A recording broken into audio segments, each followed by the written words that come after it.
Hey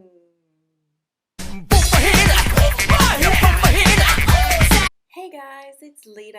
I hope you're all amazing, and if you are not, I hope my video puts a smile on your beautiful faces and makes you laugh. I'm currently borrowing my sister's computer chair while she's not at home currently, so it's great to have a chair like this. I realise that this video is out a lot earlier than Sunday. That's only because, I don't know, I just felt like recording something today. And also, you know, it would be nice, at least not every just once a week that I end up getting out a video. It'd be nice to get out at least 2 videos. In this week's video, I really wanted to come down to a personal level with you guys and just do kind of a sit down kind of talking kind of vlog thingy. And what I really wanted to talk about is something that I wanted to talk about for quite a long time. I wrote an article sometime, not last year, I believe it was the year before, when I was getting to my first year of blogging, and as you can see by the title of this video, is relating to that. It is what anime means to me. This is a very personal topic for me, because in that post I kind of very delved deep into what anime has meant to me, and I went into deep details about some, like a deep kind of fact about me that I've never really been that comfortable talking about. And for me personally, anime is just more than a hobby. It's a life love, and it's something that I know I'm going to love probably for the rest of my life when I'm in a rocking chair and I'm talking about it to all my old folk buddies. I've talked about how I got into anime in one of my podcast episodes, which I will link down below if you guys want to go watch that. But briefly, between the ages of 10, or I won't say 10, I say 9 to 13 was when at the time, you don't know that it's anime. At that time it was, you know, cartoons, into, you know, Yu-Gi-Oh, Pokemon, all those main shows that a lot of people of my generation, I'm 26 now, that were exposed to then. I've said in some of the streams and videos that apart from Pokemon and like Yu-Gi-Oh, all those main ones like Sailor Moon, but oh no, like back then Sailor Moon was taken off the TV. I used to watch it kind of like on Toonami, or I think it was Cartoon Network, is mostly where I watched everything.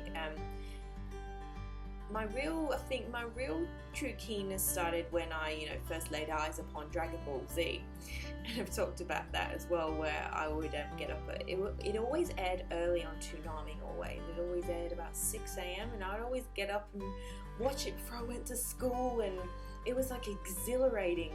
It was all these people with these powers fighting. It was like the most exciting thing I'd ever seen, and you know, my love for Dragon Ball Z has just grown since then. And I just remember, you know, good old days of getting up and watching it, and then, you know, getting told off, you're going to be, you know, late for school. And unfortunately that's where my, you know, big obsession with Goku began.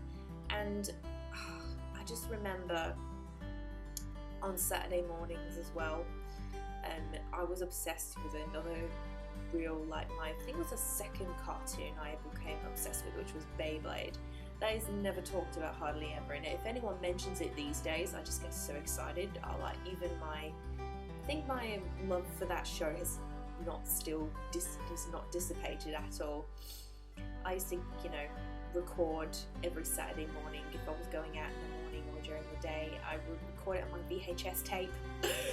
So old school. And then I would come home and then I would rewatch the episode again and again.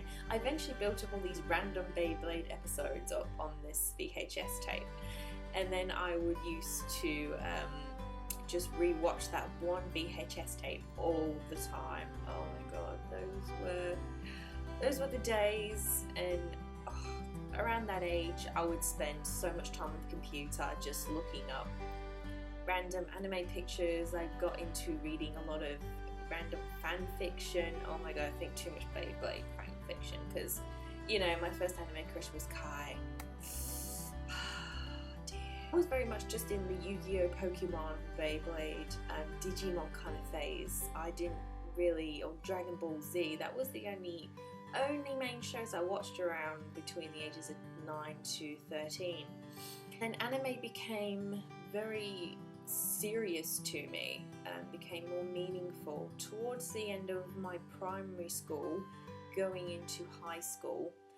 I really don't have the most fondest memories around then. I try actually not to think about it. I got bullied extremely a lot, and I was always the goody two shoes and stuff, and yeah, I was just always the unlucky one, and I didn't really have that many friends still around that time.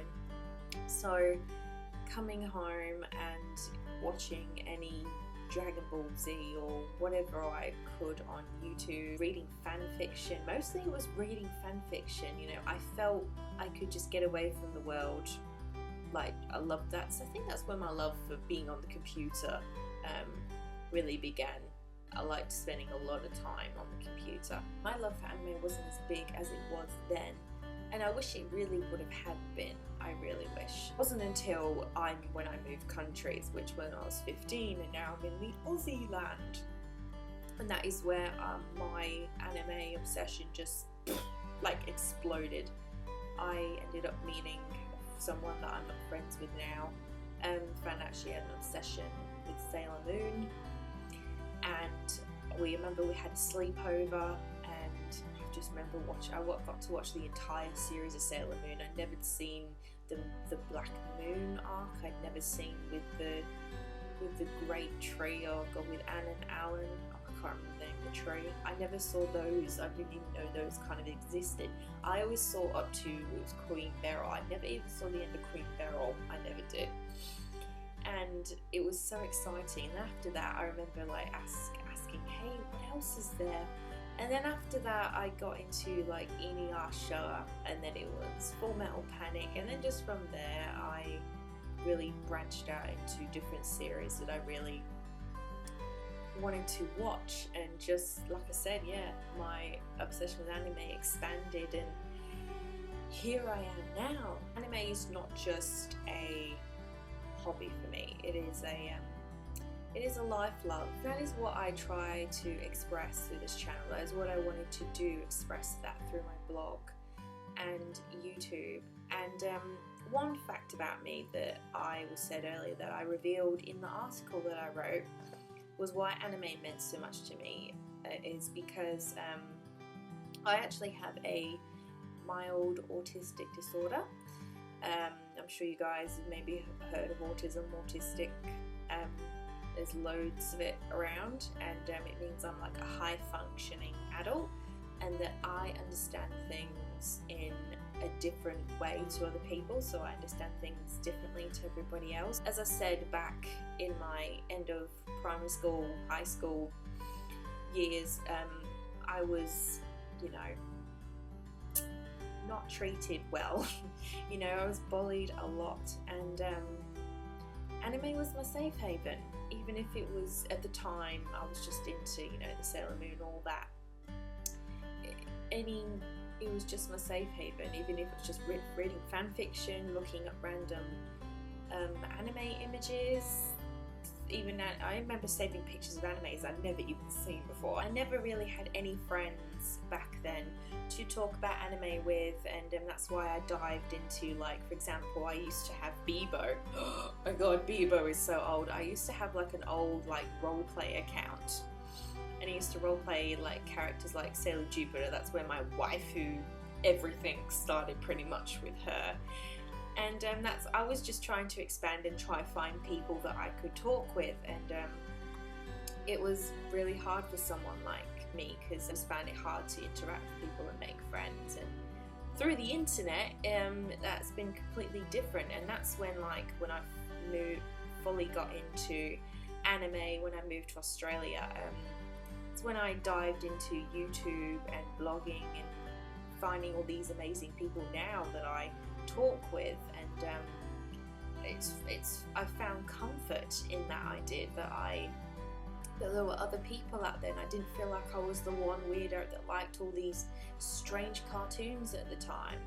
and I didn't feel like alone. So one of my bad traits about me is that I could be quite negative, and that is something that has always loomed around me most of my life, and I've always looked on the negative side of things, and when anything bad would happen, anything go wrong, I would go into these like meltdowns, and that's just part of my autism and everything.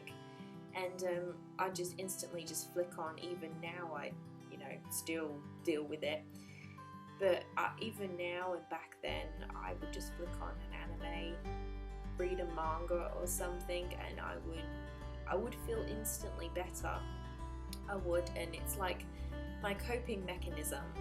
So anime is kind of like my coping mechanism is for whenever something kind of goes wrong or anything now, but it's not as bad as it was back then.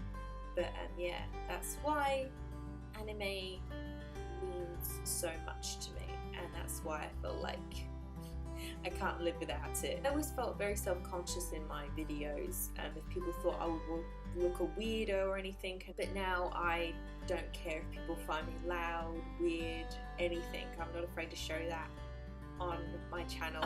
Lita, you've gone so serious in this video. Oh, sorry if I went very, very serious, but I just really wanted to really just get that out. I feel really so relieved now. I really enjoyed talking about what anime means to me. And of course, guys, I would love to hear in the comments down below what anime means to you, and I would love to have a conversation with you down there about it. I would. And I hope you guys feel like you've learned something new about me. But yeah, I really do hope you enjoyed this video. As always, guys, don't forget to subscribe for more craziness. And if you want to keep up with my anime antics, you can follow me on my blog at Lita Kino Anime Corner. And if you want to check out the article based off of this video that I wrote, that is down below for you guys to go read if you would like to. And you can follow me on Twitter at Kino Reviews, where it's daily life now to check in the morning as soon as I wake up. And I will see you guys in the next video. Bye!